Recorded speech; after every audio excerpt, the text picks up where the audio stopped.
In this video we will look at excavators. Not surprisingly, excavators are used for excavation. This machine is also known as a backhoe excavator, a hoe, a backactor, a back shovel, or a digger. The most common reference to it on a construction site is digger, so most people will call it a digger. The operator sits in a cab at the front of the engine. The cab is located to provide a good view of the area in front of the excavator, but note that the area behind the excavator is blocked by the engine, and the area to the right hand side is blocked by the boom. So this limited visibility is a safety hazard that you need to consider when you're working with the excavators and around the excavators. The operator does not have a full field of vision, and excavators can actually soar quite quickly, so that is something that you need to be aware of. Excavators are powered by a diesel engine usually. Diesel engines are the most suitable type of engine for this size plant. But with an excavator, the engine is used to power a hydraulic pump which pressurizes a hydraulic system which operates all of the moving parts on an excavator, and that includes the tracks.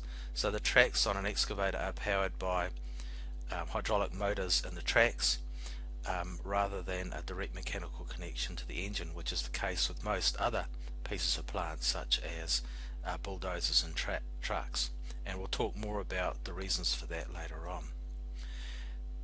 The excavator is fitted with a bucket on the end of an arm which is connected to a boom which is connected to the chassis of the excavator. Each of these components is controlled by hydraulic rams that extend and contract to move the component. Hydraulic rams can provide significant power, but at the same time allow smooth and precise movements.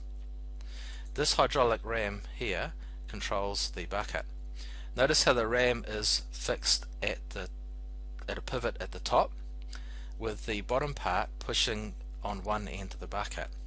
So what happens is the ram extends and contracts and moves the bucket up and down according to what the ram is doing. Likewise, this ram here controls the arm, and these rams here control the boom. Notice there's two rams, that's to provide additional stability for the boom, and also means you can reduce the size of the hydraulics. Hydraulic excavators are normally mounted on tracks to allow them to move over rough or muddy ground and up steep slopes. The downside of tracks is that they are slow and expensive to maintain and replace. They can also damage road surfaces, especially when turning. The way an excavator turns is one track stops moving or starts moving slower and the other one moves faster. So excavators turn by skewing on the tracks, which will rip up a road surface really quite quickly. So if you are moving across a road surface with a tracked excavator, you need to be very careful, especially when you're turning. For this reason, some excavators are made with wheels, so instead of being mounted on tracks, they're mounted on wheels, which allows them to work on roads and to move around more quickly. But for earthwork sites, most excavators have tracks. The cab, arm and engine, or all the top part, are all mounted on a turntable, which allows the whole top section to turn while the tracks remain in one place. So this enables the excavator to excavate, rotate and load a truck or to dump to a stockpile much faster than if it had to move each time to align with the truck or the stockpile. The downside of this arrangement is that it's difficult to provide a direct mechanical connection between the engine and the tracks. So that's why the tracks on an excavator are usually driven by hydraulic drive motors mounted on each track, which are powered by the hydraulic pump. This system works well for the excavator, for what the excavator needs to do, but it restricts the tractive power of the excavator. The tractive power is its pulling power, if you like, what sort of loads it can haul. So it's not really suitable for hauling other plant or large loads like a bulldozer is or a truck. We're now going to look at some excavators in action. You can see this rather large excavator. You can see the motion here. He's reaching out, he pulls in. Notice that the bucket, the arm and the boom are all working together to do that motion. And once again, that swiveling means that his cycle time between excavations is actually quite quick. So look at the hydraulic rams working here together.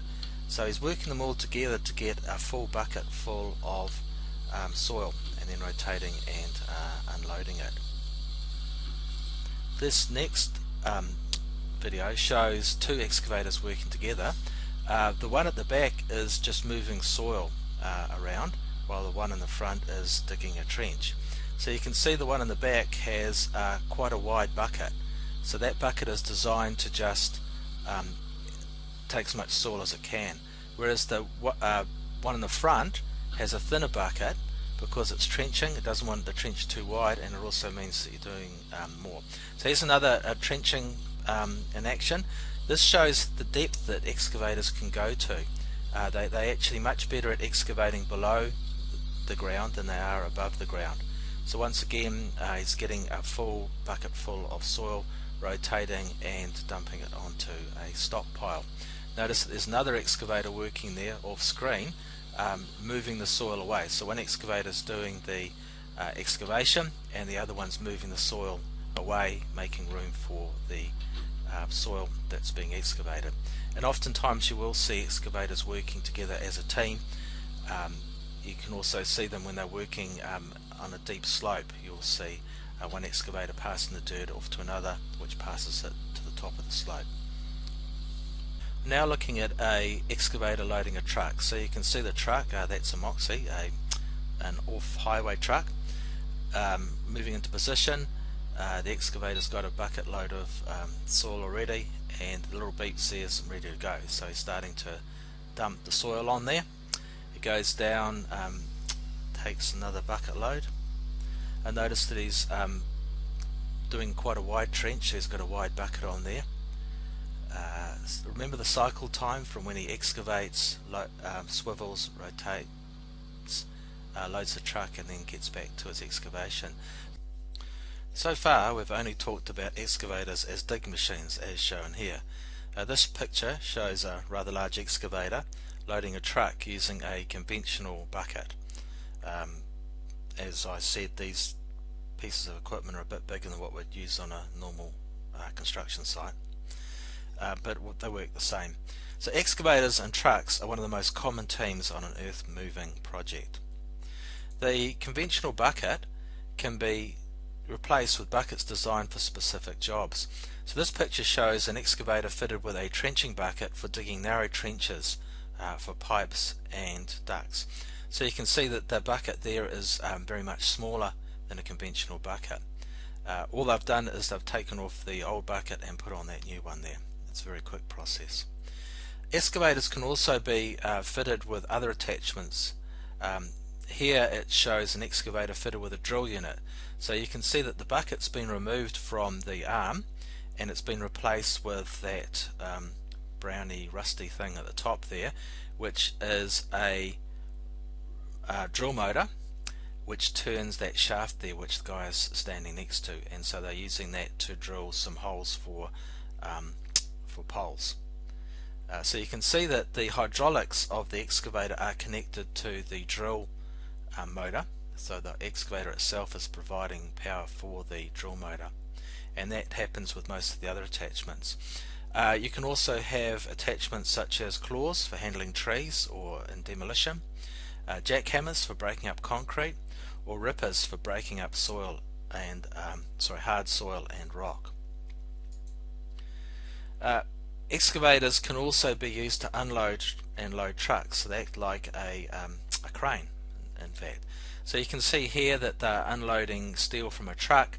The guy on the truck has put a strop around the steel. The excavator, they've removed the bucket. You can see the bucket down in front of the truck there. So they're taking the bucket off for the moment, and they connect the strop onto where the bucket would connect, and then they can lift off those steel beams and store them in behind where you can see the other beams stored. So this concludes the video. As you can see, excavators can do a variety of activities apart from their primary job, which is digging. This versatility means that they are one of the most common pieces of plant on construction sites.